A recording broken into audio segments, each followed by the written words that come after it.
दक्ष police news, पहिले खाकी मग बाकी।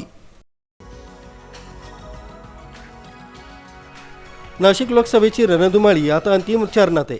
यामध्ये पंचरंगी लढत पाहायला दिसून येते।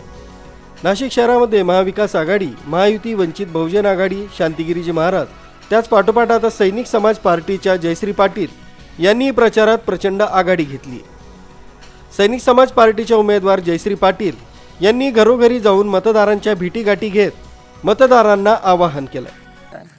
मी जयश्री महेंद्र पाटील, सैनिक समाज पक्षाची नाशिक 21 इथली उमेदवार आहे आणि आपले चिन्ह आहे द्राक्ष आणि आपला अनुक्रमांक आहे 9। आज मी विविध ठिकाणी प्रचारासाठी फिरत असताना, खेडोपाडी फिरत असताना मला आजपर्यंत सगळे म्हणत होते याची हवा, त्याची हवा, वाजेंची हवा, गोडशेंची हवा, बाबांची हवा।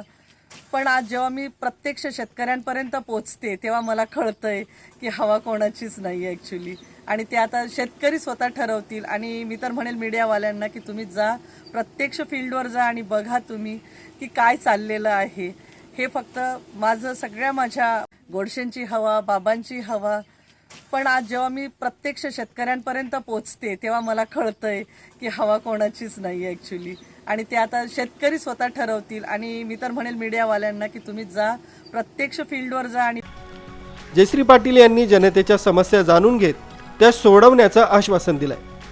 त्यामुळे आता नाशिक लोकसभेसाठी कोण बाजी मारणार याकडे राज्यासह नाशिककरांचं लक्ष लागलंय। प्रकाश दुर्वे, दक्ष पोलीस न्यूज, नाशिक।